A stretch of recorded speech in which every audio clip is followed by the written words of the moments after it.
ہم جانتے ہی نہیں کہ اس اور اس جہان میں کس طرح کامیاب ہونا ہے کہ اللہ راضی ہو جائے۔ کامیابی کا مفہوم ڈاکٹروں میں یہ ہے، کلینک چل جائے، مریض آنے شروع ہو جائیں، اور وہ لیبارٹریوں سے رابطے ہو جائیں، کمپنیوں سے رابطے ہو جائیں، تو جی تم موجوں، اور تاجر میاں ادریس جیسے ان کی تجارت چل جائے، ان کا کاروبار چل جائے، تو ان کے پروجیکٹ لگنے شروع ہو جائیں، یہ کہیں گے لو جی ساڑیاں تو موجوں ہو گئی۔ سکسیسفل ہیں، بڑے کامیاب تاجر ہیں۔ ہر لائن کی مثال دے دیتا ہوں۔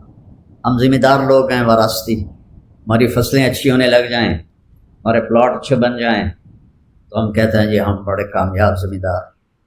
اللہ کیا کہتا ہے؟ میں نے ایک چھوٹی سی سورت آدھی تلاوت کی۔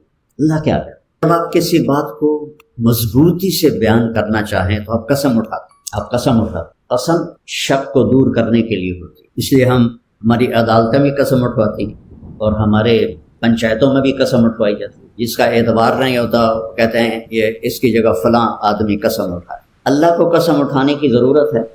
بولو بھائی، ومن اصدق من اللہ قیلا، اللہ سے سچا کوئی ہو سکتا ہے کائنات؟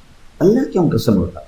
اور یہ جو میں نے آیت 2-3 آیتیں پڑھی ہیں، اس میں اللہ نے ایک بات ہمیں سمجھائی، اس کو سمجھانے کے لیے جتنی قسمیں اللہ نے اٹھائی ہیں پورے قرآن میں کہیں اتنی قسمیں نہیں اٹھائیں۔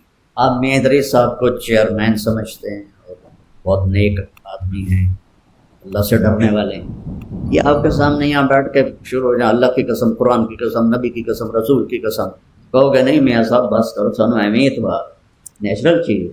اب اللہ کے قرآن میں اللہ نے دعویٰ کیا مجھ سے زیادہ سچا کوئی، پھر پہلی سطر میں دعویٰ کیا لا ریب فیہ، اس میں کوئی شک، کوئی ریب شک کو نہیں کہتے، شک تو خود عربی کا لفظ ہے۔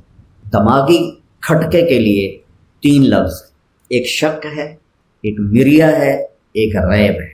شک یہ ہے کہ میں آج پہلی دفعہ آیا ہوں تو مجھے پتہ نہیں چل رہا تھا ادھر جانا ہے ادھر جانا ہے، ایک ہمارا شاگرد ساتھ تھا بتا رہا تھا یہ ادھر ہو جاؤ ادھر ہو جاؤ، مجھے نہیں پتا، اس کیفیت کو کہتے ہیں شک۔ پتہ ہی نہیں ہے کہ راستہ کدھر ہے۔ بل ہم فی شک منہا بل ہم منہا عموم، اس کو قرآن نے یوں ذکر کیا۔ اس سے ہلکا درجہ ہوتا ہے مریا۔ مریا یہ ہوتا ہے کہ آپ کو ایک طرف کا گمان غالب ہو جاتا ہے کہ راستہ ہے کالج کا، ہاسپٹل کا، لیکن ابھی پکا نہیں، آپ کہتے ہو کسی سے پوچھ لوی ہے یار، کسی سے پوچھ لوی ہے، اس کیفیت کو مریا کہتے ہیں۔ پہلے ایسے برابر ہے کوئی پتہ نہیں، اب ایسے ہے کہ اس طرف کا گمان غالب ہے لیکن یقین نہیں، اس کو مریا کہتے ہیں۔ فلا تک فی مریۃ من لقائہ، قرآن نے اس کو بیان کیا۔ ریب کیا ہے؟ ریب یہ ہے آپ کہتے ہیں یار کالج کدھر ہے تو سامنے بورڈ نظر آ جاتا، آپ کا لفظ مکمل ہوتا ہے یار کالج کدھر ہے، سامنے آپ کو بورڈ نظر آ، اوہ یہ جو ذرا سا آپ کو کھٹکا لگا تھا ذرا سا، اس کو عربی زبان میں ریب فرق۔ پہلا دعویٰ یہ ہے کہ میرے کلام میں شک اور مریا تو بڑی دور کی بات ہے، ریب بھی کوئی نہیں، کھٹکا بھی کوئی نہیں، اور پھر اللہ کہتا مجھ سے سچا کوئی۔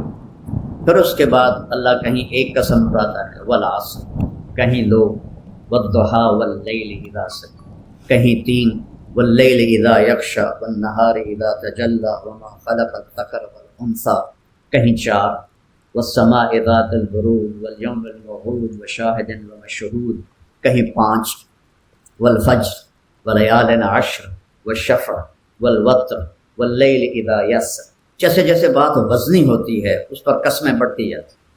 اب جو میں آپ کو سنانے لگا ہوں یہاں اللہ تعالیٰ نے 11 قسمیں اٹھائی، 11 قسمیں اللہ اٹھائے، زمین آسمان کانپ اٹھے۔ والشمس وضحاها والقمر اذا تلاها والنهار اذا جلاها واللیل اذا یغشاها والسماء وما بناها والارض وما طحاها ونفس وما سواها۔ یہ 11 قسموں کا مضمون کیا ہے؟ قد افلح من زکاها وقد خاب من دساها۔ جو اچھا انسان بن گیا وہ کامیاب ہے، اور جو برا انسان بنا وہ ناکام ہے۔ میں نے اس کا مفہوم بتا دیا ہے۔ کامیاب ہو گیا جس نے اپنے آپ کو پاکیزہ کر لیا، اور ناکام ہو گیا جس نے اپنے آپ کو گناہوں میں ڈبو دیا، گناہ گندگی۔ تقریباً 82 سے دنیا پھر رہا ہوں، تو وہ ایک ہمیں کہیں کہیں لوگ کہہ دیتے ہیں جی آپ کے پاکستان میں پولوشن بڑھی ہے، پولوشن بڑھی ہے، اس لیے ہم تو جاتے نہیں ہیں پاکستانی، ہم تو جاتے ہی نہیں۔ میں کہ ایک ساڑی پولوشن تو نظر آ جاندی ہے، تھوڑی پولوشن جڑی ہے نا وہ ساڈے کولوں بھی زیادہ ہے، وہ نظر نہیں آتی، وہ سیدھی روحاں تے جا کے پوندی ہے۔ وہ ہے کفر کی پولوشن، وہ ہے شرک کی پولوشن، وہ ہے کھلے عام فحاشی کی پولوشن، وہ ہے پتھروں کی پوجا کی پولوشن، وہ اللہ کی کو للکارنے کی پولوشن۔ یہ روحوں کو تباہ کر دیتی ہے، گندا کر دیتی ہے۔ جتنے یہ شوبز میں جاتے ہیں یہ نشے کے بغیر نہیں رہ سکتے۔ آپ کو دیکھنے میں نظر آتا ہے، میرا ڈیپ تعلق ہے ان لوگوں کے ساتھ۔ ہمارے زمانے کا جو تھا نا وہ پاپ سنگر، پہلا پاپ سنگر وہ تھا ایلوس پریسلے امریکہ۔ وہ اس کی جہاں گاڑی کھڑی ہوتی تھی تو لڑکیاں چوم چوم چوم چوم کے اس کی گاڑی کو سرخ کر دیتی تھی، اور وہ ٹائلٹ میں مرا نشوں کی کثرت کی وجہ سے۔ جنید جمشید جب پہلی ملاقات ہوئی 97 میں، تو اتنی پیک کسی گلوکار کو نہیں نصیب ہوئی جتنی جنید جمشید۔ ایک اس کا قد و قامت، اس خوبصورتی، آواز۔ 97 میں پہلی ملاقات ہوئی تو مجھ سے کہنے لگا آپ سے ایک بات پوچھنی۔ کیا بتاؤ؟ کہ ایک پاکستانی نوجوان جس گلیمر کو خوابوں میں سوچتا ہے مجھے فزیکلی حاصل ہے، لیکن میرے یہاں اندھیرا ہے۔ دیکھ رہے ہو بچوں، یہاں اندھیرا ہے، مجھے سکون نہیں۔ اس کی کیا وجہ ہے؟ میری تو ہر خواہش پوری ہو رہی۔ میں نے کہا بالکل آسان سی وجہ ہے، تمہارے دائیں گھٹنے میں درد ہے اور تم بائیں گھٹنے پہ دوا لگا رہے ہو۔ جہاں دوا لگا رہے ہو وہاں درد کوئی نہیں، اور جہاں درد ہے وہاں دوا کوئی نہیں، تو تم ٹھیک کیسے ہوگے؟ بے چینی تمہاری روح میں ہے کہ روح کو میوزک نہیں چاہیے، روح کو لڑکی نہیں چاہیے، روح کو شراب نہیں چاہیے، روح کو 5 اسٹار ہوٹل نہیں چاہیے۔ قل الروح من امر ربی، یہ اللہ کا امر ہے، تو روح کو اللہ چاہیے، اللہ کا رسول چاہیے، وہ اسے دے دو، چین ہی چین۔ تو 2002 میں وہ 4 مہینے کے لیے نکلا، 5 سال کے بعد۔ تو مجھے اس کا فون آیا، کہا جی میں اس وقت بالا کوٹ میں ہوں، ایک ٹوٹی ہوئی مسجد ہے اور ایک ٹوٹا ہوا فرش ہے، ایک پھٹی ہوئی چٹائی ہے، اس پر میں لیٹا ہوا ہوں، اور جو چین میں 5 اسٹار ہوٹلوں میں ڈھونڈتا تھا وہ مجھے یہاں ملا ہوا ہے۔ مجھے لگتا ہے میں ہوا میں اڑ جاؤں گا، مجھے لگتا ہے میں ہوا میں اڑ جاؤں گا۔ 100 بار چمن مہکا، 100 بار بہار آئی، دنیا کی وہی رونق، دل کی وہی تنہائی، دنیا کی محفلوں سے اگتا گیا ہوں یا رب، کیا لطف انجمن کا جب دل ہی بجھ گیا ہو۔ دل کا بجھنا جو میرے بیٹے کی موت کے بعد جو میری کیفیت ہے وہ میں آپ کو تو ظاہر نہیں کر سکتا، نہ میں دکھا سکتا ہوں، لیکن مجھے تو ساری دنیا میں رات ہی رات نظر آتی ہے، دن نظر ہی نہیں آتا۔ کیا لطف انجمن کا جب دل ہی بجھ گیا۔ تو میرے عزیزو، اچھی مسلمان بنو، اچھی خاتون بنو، اچھے انسان مرد بنو۔ اس کے لیے سب سے جو پہلی چیز ہے جو اللہ نے ہمیں دی ہے، لا الہ الا اللہ۔ اپنے اللہ کو معبود بنا کر اس کی ہر بات کے آگے سر جھکا کر، یہ قانون بناتے ہیں آپ کے کالج کا، آپ اس کی خلاف ورزی کریں، زیادہ کریں گے تو آپ کو نکال دیں گے۔ تو جس رب کے سامنے زمین جھکی ہوئی ہے، آسمان جھکے ہوئے ہیں، سورج جھکا ہوا ہے، چاند جھکا ہوا ہے، دن اور رات کا نظام جھکا ہوا ہے، جس کے سامنے سمندر تابع ہیں، ہوائیں تابع ہیں، جانور تابع ہیں، چوپائے تابع ہیں، پرندے تابع ہیں، جس کی سلطنت بحر و بر پر ہے، جس کی سلطنت ارض و سما پر ہے، جس کی سلطنت مشرق و مغرب پر ہے، جس کی سلطنت شمال و جنوب پر ہے، جس کی سلطنت اوپر اور نیچے تک ہے، جو رات کے اندھیروں میں اسی طرح دیکھتا ہے جیسے دن کو اجالوں میں دیکھتا ہے، میری زبان کے بول کو جس طرح سنتا ہے ایسی میرے دل کی دھڑکنوں سے اٹھنے والی وہ صدا کو سنتا ہے۔ وہ اوپر کے نظام کو سنبھالتا ہے تو نیچے سے غافل نہیں، وہ نیچے والوں کو سنبھالتا ہے تو اوپر والوں سے غافل نہیں ہے، وہ انسانوں کو سنبھالتا ہے تو جنات سے غافل نہیں ہے، وہ جنات کو سنبھالتا ہے تو جانوروں سے غافل نہیں ہے، وہ جانوروں کو سنبھالتا ہے تو پرندوں سے غافل نہیں ہے، وہ پرندوں کو سنبھالتا ہے تو مچھلیوں سے غافل نہیں ہے، وہ صحراؤں کو سنبھالتا ہے تو پہاڑوں سے غافل نہیں ہے، وہ جنگلوں کو سنبھالتا ہے تو سمندروں سے غافل نہیں ہے، وہ ہواؤں کو چلاتا ہے تو بادلوں سے غافل نہیں ہے، وہ بادلوں کو برساتا ہے تو وہ ہواؤں سے غافل نہیں ہے۔ لا تأخذہ سنہ، اتنا بھی نہیں ہوتا، وہ نہ اونگ ہے نہ نوم ہے، نہ اس کو کھانے کی ضرورت، نہ پینے کی ضرورت، نہ سونے کی ضرورت۔ اور عجیب بات، اب سب بچے بچیاں پروفیسر سارے ہم جگہ گھیر کے بیٹھے ہوں گے، جگہ ہے نا، ہر جاندار جگہ گھیرتا ہے۔ میرا خالق اور مالک وہ کیسا ہے؟ سبح للہ ما فی السماوات والارض وهو العزیز الحکیم، کل کائنات تیرے اللہ کی تسبیح پڑھتی ہے، تم پڑھو یا نہ پڑھو۔ لہ ملک السماوات والارض یحیی ویمیت وہو علی کل شیء قدیر، زمین و آسمان کا شہنشاہ ہے، ہر چیز پہ قادر ہے۔ آئیے اگلی آیت سنانا چاہیے، هو الاول والآخر والظاہر والباطن وہو بکل شیء علیم، وہ اول، وہ آخر، وہ ظاہر، وہ باطن۔ اس کو میرے نبی نے بیان کیا، اول اس سے پہلے کچھ نہیں، آخر اس کے بعد کچھ نہیں، ظاہر اس کے اوپر کچھ نہیں، باطن اس سے چھپا ہوا کچھ نہیں۔ اور اللہ کہتا ہے لا یحویہ مکان، میں تو کسی مکان میں نہیں رہتا ہوں، کسی جگہ میں نہیں رہتا ہوں، جگہ سے پاک ہے، زمانے سے پاک ہے۔ کیا چیز ہے؟ تو دل میں تو آتا ہے، سمجھ میں نہیں آتا، بس جان گیا میں تیری پہچان یہی ہے۔ تو میرے عزیزوں، میرے بچوں، پہلا ہے اللہ سے جڑو، اللہ سے جڑو، اللہ سے جڑو۔ تو اللہ کو راضی کرنے کے لیے میرے عزیزوں، میرے بھائیوں، میری آپ سب سے گزارش ہے کہ ہم اپنے رب کی مان کے چلیں۔ اور جتنا مجمع ماشاءاللہ سب مجھے اکثر نوجوان نظر آ رہے ہیں، ایک وعدہ ہم سب اللہ سے کرتے ہیں کہ ہم توبہ کریں اللہ کی بارگاہ میں۔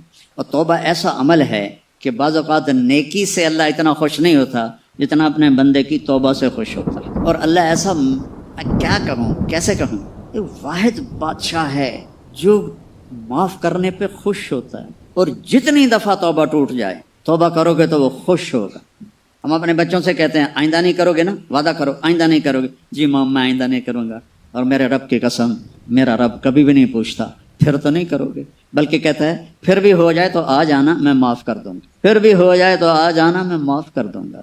اور اللہ حدیث میں کہتا ہے میرا بندہ تو اتنے گناہ کر کہ روشنی والی زمین کے اوپر ان کو رکھتا جا، اور جا کر آسمان کی چھت سے لگا دے اپنے گناہوں کو، اور پھر صرف ایک دفعہ کہہ دے یا اللہ معاف کر دو، میں سارے ہی معاف کر دوں۔ تو توبہ کرتے ہو؟ کہو یا اللہ میری توبہ۔ آواز نہیں آئی، پھر کہو، پھر ایک دفعہ کہو، اللہ کی قسم، اللہ کی قسم، اللہ کی قسم، جس نے دل سے کہا ہے وہ پاک ہو گیا، وہ صاف ہو گیا، اس کے سارے چھوٹے بڑے سب گناہ معاف ہو گئے۔ اتنا آسان ہے اللہ کو راضی کرنا۔ نماز کو پابندی سے ادا کرو، اپنی زکوٰۃ ادا کرو، اور غریبوں کی مدد کرو، پیار محبت سے رہو، اور تبلیغ میں 3 دن لگا لیا کر، 4 مہینے کے ارادے کرو، چلے کے ارادے کرو، 3 دن ہر مہینے لگا لیا کرو، تو آپ کی پوری زندگی تبدیل ہو جائے گی۔ اس کے بھی ارادے کرتے ہو نا انشاءاللہ۔ اللہم لک الحمد کما انت اہلہ، وصلی علی محمد کما انت اہلہ، وفعل بنا ما انت اہلہ، انک اہل التقوی و اہل المغفرہ۔ یا اللہ یہ اہل ایمان کا مجمع ہے اور پرائے دیس میں ہے، یا اللہ غیر اسلامی دیس ہے، ہم سب تیرے محبوب کی امت جمع ہیں، ہم نے ابھی توبہ کی ہے، ہماری توبہ کو قبول فرما۔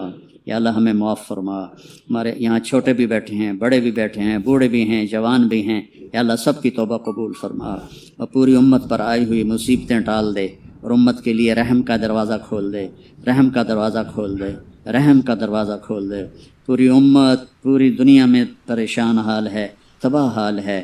آج کے فرعون بڑے طاقتور ہیں یا اللہ، آج کے اصحاب فیل بڑے طاقتور ہیں یا اللہ۔ ابرہہ کے اصحاب فیل تو گوشت پوش کے ہاتھیوں والے تھے، ہمارے اصحاب فیل لوہے کے ہاتھیوں والے ہیں، یا اللہ خدائی کے دعوے دار ہیں، اور ہمیں للکارتے ہیں اپنے خدا کو بلاؤ۔ یا اللہ ہم بھی معصوم بچے کی طرح، جیسے وہ ماں کی طرف نگاہ اٹھاتا ہے اور روتا ہے، ایسے ہم بھی آسمان کی طرف ہماری نگاہیں ہیں، اور آنسو ہمارے تھمتے نہیں کہ یا اللہ تو آ جا، یا اللہ تو اپنے حبیب کی امت کی مدد کے لیے آ جا، ہمیں ان دکھوں سے مصیبتوں سے نکال لے، اپنے دین کو پوری دنیا میں زندہ فرما دے۔ یہ جتنا اہل ایمان یہاں ساؤتھ افریقہ میں ہیں یا دنیا میں جہاں بھی ہیں، ان کی حفاظت فرما، ان کی نسلوں کی حفاظت فرما، ان کی مساجد کو آباد فرما، ان کے مکاتب اور مدارس کو آباد فرما۔ ان کے کاموں میں برکت دے، ان کی زندگی میں برکت دے، ان کی صحت میں برکت دے، ان میں آپس میں لڑائیاں ختم فرما، وہ مذہب کے نام پر ہوں یا قوم کے نام پر ہوں یا کسی بھی وجہ سے آپس میں ناراض ہوں تو ان کی صلح کروا، ان کی محبتیں قائم فرما۔ اور یا اللہ جتنے ہمارے ایمان پہ رخصت ہو گئے اور قبروں میں چلے گئے ان کی قبروں کو جنت کا باغ بنا، اور یا اللہ جب ہمارے جانے کا وقت آئے تو ہمیں بھی ایمان پہ خاتمہ نصیب فرما۔ یا اللہ ہم سب تیری رضا میں جمع ہوئے، یا اللہ یہ سارا میں گواہی دیتا ہوں یہ سارا مجمع تیری رضا کے لیے آیا ہے، مجھے اپنے بارے میں کوئی دعویٰ نہیں، میں ممبر پر ہوں، مجھے نہیں پتہ کہ میں نے ریاکاری سے یہ بات کی ہے، یا اللہ یا اللہ مجھے نہیں پتہ، میں ان کی توفیل مانگتا ہوں کہ میری بات کو بھی اخلاص میں قبول فرما لے۔ یہ سارا مجمع انہوں نے یہاں سے کوئی پیسہ نہیں لینا، کوئی مال نہیں لینا، دور دور سے آئے ہیں، صرف تیرے اور تیرے حبیب کی محبت میں آئے ہیں کہ تیری بات سنیں، تیری جنت کو، تیرے حبیب کی بات کو سنیں۔ یا اللہ ان کے مخلص ہونے پر تو میں تیری قسم کھا کے کہتا ہوں کہ یہ سب تیرے لیے آئے ہیں، لیکن میں اپنی قسم نہیں دے سکتا، مجھے نہیں پتہ، یا اللہ مجھے نہیں پتہ، مجھے مرنے پہ پتہ چلے گا تو میری اس بات پہ راضی تھا یا ناراض تھا۔ یا اللہ سب سے پہلے جہنم میں علماء کو ڈالا جائے گا جو ریاکار تھے، یا اللہ مجھے نہیں پتہ مجھ سے جہنم کی آگ کو بھڑکایا جائے گا یا مجھے موت۔ یا اللہ تیرے رحم کی امید ہے اور اپنے گناہوں کا خوف ہے، تیرے رحم کی امید ہے۔ تیرے نبی کے آنسو بہت ہمارے لیے نکلے ہیں یا اللہ، وہ بہت روئے ہیں یا اللہ، کوئی نبی اتنا نہیں رویا جتنا ہمارے نبی روئے ہیں۔ اور یا اللہ کسی نبی نے دنیا سے جاتے ہوئے اپنی امت کو سلام نہیں کہا، میرے نبی پہ قربان جاؤں، انہوں نے دنیا سے جاتے ہوئے صحابہ سے فرمایا تھا تمہارے بعد جو میری امت آئے ان کو میرا سلام کہنا۔ ہم کتنے خوش قسمت ہیں کہ تیرے نبی نے ہمیں سلام بھیجا۔ پھر یا اللہ تیرے نبی نے ہمارے بارے میں ہم اتنے گندے کہ گندگی کا لفظ بھی چھوٹا پڑ گیا ہے ہماری گندگی کے، لیکن تیرے محبوب نے ایک دن فرمایا میرا جی چاہتا ہے میں اپنے بھائیوں کو دیکھوں۔ صحابہ نے کہا یا رسول اللہ ہم آپ کے بھائی ہیں، کہ نہیں تم میرے صحابی ہو، میرے بھائی وہ ہیں جو مجھے دیکھیں گے نہیں لیکن مجھ پہ ایمان لائیں گے۔ ہم نے نہیں دیکھا، 1400 سال کا فاصلہ ہے، ہم نے نہیں دیکھا، ہمارے ماں باپ نے نہیں دیکھا، ہمارے دادا پردادا نے نہیں دیکھا، ہماری اگلی نسلیں نہیں دیکھی، ہمیں قربان جاؤں یہ ساری گندگیوں کے باوجود تیرا محبوب ہمیں بھائی کہہ رہا ہے، یہ میرے بھائی ہیں۔ اور قیامت کے دن بھی یا اللہ جب سارے نبی نفسی نفسی کہیں گے تیرا محبوب امتی امتی کہے گا۔ یا اللہ تجھے تیرے محبوب کی محبت کا واسطہ، ان کے آنسوؤں کا واسطہ، ہماری جھولی خالی ہے، جب تو کہے گا دکھاؤ کیا لائے ہو، ہمارے پاس کچھ نہیں ہے، کیا دکھائیں گے؟ جب تم کہے گا ارنی ماذا قدمت ہوئے میرے مولا مر گئے، حساب نہ لینا۔ یا اللہ ہم کیا دکھائیں گے؟ ہمارے پاس ہے کیا؟ ہم کیا دکھائیں گے؟ ہمارے پاس ہے کیا؟ ہم فقیر ہے یا اللہ، فقیر ہے، کھوٹے سکے ہیں دامن میں، ایک تیرا ہی دربار ہے جہاں کھوٹا سکہ چل جاتا ہے، باقی تو کہیں کھوٹے سکے نہیں چلتے، صرف ایک تیرا دربار ہے جہاں کھوٹے سکے چل جاتے ہیں۔ ہم کھوٹے ایمان والے ہیں، کھوٹی نمازوں والے ہیں، لیکن تیرے محبوب کے آنسوؤں کا ہمیں سہارا ہے، ان کی دعاؤں کا سہارا ہے، تیری رحمت کا سہارا ہے، تو قریب ہے، معاف کرنے کو پسند کرتے۔ یا اللہ ہم تیری جنت کے حقدار نہیں، ہمیں جہنم سے بچا لے، ہمیں جہنم سے بچا لے، قبر کے عذاب سے بچا لے، حشر کی گرمی سے بچا لے، ننگے ہونے سے بچا لے، جہنم میں گرنے سے بچا لے، اپنے نبی کے ساتھ ہی ہمیں جنت میں جگہ نصیب فرما دے۔ یا اللہ جس دن تیرے دیدار کا دن آئے تو ہمارا نام لے کر بھی پوچھ رہا ہو کیا حال، سبحان اللہ، تو اپنے پیاروں کے نام لے کر پوچھے گا کیا حال ہے، ہم سے بھی پوچھ لینا کیا حال ہے، ہمارے بارے نیارے ہو جائیں۔ یا اللہ تو ہم سے راضی ہو جا، ہمیں ایک دفعہ محبت سے دیکھ لے، آسمان سے ایک دفعہ ہمیں محبت سے دیکھ لے، عرشوں سے ہمیں محبت سے دیکھ لے، اور یا اللہ ہمارے ان آنسوؤں کو رحم فرما دے، اور تو کہہ دے میں راضی ہو گیا ہوں، تو کہ ہاں کہہ دے جاؤ میں راضی ہو گیا ہوں، اللہ فرشتے بھی خوش ہو جائیں گے، تیرا حبیب بھی خوش ہو جائے گا، ہمارا بھی کام بن جائے گا۔ یا اللہ تیرے دربار کا ایک ایسا دربار ہے جہاں کھوٹا سکہ بھی چل جاتا ہے۔ وَنَسْأَلُكَ خَيْرَ الدُّنْيَا وَالْآخِرَةِ یا ارحم الراحمین، وصلی اللہ تعالی النبی الکریم۔ میرے نبی نے فرمایا میرا امتی ہر گناہ کر سکتا، دو نہیں کر سکتا، ایک جھوٹ کبھی نہیں بولے گا، ایک دھوکہ کبھی نہیں دے گا۔ تم جھوٹ نہ بولیں، دھوکہ نہ دیں، ظلم نہ کریں، زیادتی نہ کریں۔ ظلم و زیادتی سے اللہ کا غضب حرکت میں آ جاتا ہے۔ میرے نبی نے فرمایا من آذا ذمیا فقد آذانی، جس نے کسی غیر مسلم کو بھی دکھ پہنچایا تو اس نے مجھے دکھ پہنچایا، جس نے کسی غیر مسلم کو دکھ پہنچایا اس نے مجھے دکھ پہنچایا۔ میرے نبی نے تو اپنے ساتھ رہنے غیر مسلموں کے ساتھ اتنی رحمت للعالمین کا ثبوت دی. ہم ان کے برتن بھی الگ کرتے, وہ برتن کو ہاتھ لگانے میں کہ دھو, برتن دھو کے لاؤ. اتنی نفرت کا اظہار. بھائیو محبت سے اپنے کاروبار میں ہو سچ بولو, صحیح تولو, وعدہ خلافی نہ کرو, وعدے سے پھرو مت, کسی کو دھوکہ نہ دو, کسی کو فراڈ نہ کرو. بازار کا دین سچائی ہے, صحیح تولنا ہے اور دھوکہ نہ دینا ہے. گھر کا دین ماں باپ زندہ ہیں, ان کے پیر دھو لو, ان کی دعائیں لے لو. گھر والے ہو اپنی بیوی سے حسن سلوک کرو, گالی دینا, تانے دینا, طنز بولیاں, اپنے گھروں کو آگ نہ لگاؤ. ہمارا جوائنٹ فیملی سسٹم ہے, ماں باپ کو اپنا مقام دو, بیوی کو اپنا مقام. ہمارا سسرالی معاشرہ ظالم ہے, درد سے کہہ رہا ہوں, ظالم ہے. ہمارا سسرالی معاشرہ ظالم ہے, چاہے دیندار کہلاتے ہوں, چاہے دنیا دار کہلاتے ہوں, چاہے پڑھے لکھے کہلاتے ہوں, چاہے ان پڑھ کہلاتے ہوں, ظلم ہے. میں کہاں سے اس کی تعویل کروں؟ اگر ماں باپ کی طرف سے زیادتی ہے, اپنی بیوی کو بچاؤ. اور کہیں بیویاں ایسی زوردار ہیں کہ وہ گھر کو آگ لگانے پر آئی ہوتی ہیں, اگر بیوی زیادتی کرے تو ماں باپ کو بچاؤ. یہ تمہارا کام بیچ میں ایک پل بننا ہے, دونوں رشتوں کو جوڑنا ہے. جس طرف بہنوں کی طرف سے زیادتی ہے, بیوی کو بچاؤ. بیوی کی طرف سے اپنے دوسرے رشتوں کو بچاؤ. ہم اس میں افراط ہوتا یعنی کمی زیادتی کا شکار ہیں. کچھ ماں باپ کے پریشر میں بیویوں پر ظلم ڈھا دیتے ہیں, اور کچھ بیویوں کے پریشر میں ماں باپ کو ذلیل کر دیتے ہیں. یہ دونوں انسانیت سے دور کی چیزیں ہیں. بھائیو اپنے نبی کی زندگی پڑھو. اللہ میرے نبی کی ایک حدیث سناؤں. میرے نبی نے فرمایا یہ جو میرے مدینے والے لوگ ہیں نا, یہ بڑے اچھے ہیں. ان کے گھر میں جب کسی کی ڈولی اترے نا, تو اسے یوں لگتا ہے جیسے میں اپنے ماں باپ کے گھر ہی آ گئی. یہ چند دن پہلے میں نے حدیث پڑھی تو مجھے بڑا مزہ آیا, کہ میرا تو مستقل مضمون ہے, بیان کرتا رہتا ہوں. آپ نے فرمایا کہ یہ جو میرے انصار ہیں مدینے والے, ان کے گھر میں کسی کی ڈولی آ جائے تو اسے یوں لگتا ہے جیسے اس کو اپنے ماں باپ اور ساس سسروں میں کوئی فرق ہی نہیں نظر آتا, کہ یہ ایسے اچھے اخلاق کے لوگ ہیں. چلو اگر یہ نہیں ہو سکتا تو کم از کم یہ نفرت تو نہ, لگائی بجھائی, لڑائی جھگڑے, طلاقوں کی شرح بڑھ چکی ہے صرف زبان کی بدتمیزی پر, صرف زبان کی بدتمیزی پر, صرف زبان کی بدتمیزی پر طلاقوں کی شرح بڑھ چکی. بھائیو اپنے اخلاق سے, اپنے اخلاق سے اپنے رشتوں کو جیتو. ماں باپ کا دل جیتنا ہے, بہن بھائیوں کا دل جیتنا ہے, اپنی بیوی کا دل جیتنا ہے اچھے اخلاق کے ساتھ. بیوی کے ذمہ خامن کا دل جیتے اچھے اخلاق کے ساتھ, ساس سسر کا دل جیتے اچھے اخلاق کے ساتھ, اپنے بہن بھائیوں کا دل جیتے اچھے اخلاق کے ساتھ. میرے رب کی قسم تم چپ رہنا سیکھ لو, عزت تمہارے قدموں میں آ کے گرے گی. جواب نہ دو, چپ ہو جاؤ, اللہ عزت تمہارے قدموں پہ لا کے کھڑا کر, تمہارے قدموں میں آ کے اللہ عزت کو گرائے گا. اولاد کو عزت دو, اولاد کو عزت دو, اولاد کو عزت دو, ان کو ٹائم دو, پھر یہ ساری زندگی تمہارے غلام بنے گئے. 3 سال کے بچے کو اسکول میں دھکا دے دیا, آیا تو ٹیوشن والے کے پاس بھیج دیا, اور خود اپنے مزے کیے, تو یہ اولاد کبھی تمہاری نہیں ہوگی. انہیں ٹائم دو, اور اولاد کی خواہشات کا خیال کرو. ان پر ایسے ماں باپ ہونے کی ایسی دھونس مت جماؤ.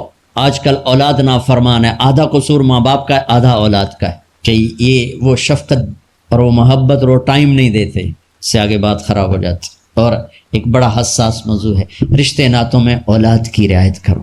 اپنی اولاد کی پسند ناپسند کا خیال کرو, ان پر مسلط مت کرو. اولاد سے کہتا ہوں, کورٹ کی شادیاں نہ کرو, عشق معشوقی کی شادیاں نہ کرو. یہ 99.9% ناکام ہو جاتی ہیں. زندگی اور چیز ہے, عشق معشوقی اور چیز. اپنے ماں باپ کی دعائیں برکتیں لے کر شادی کرو.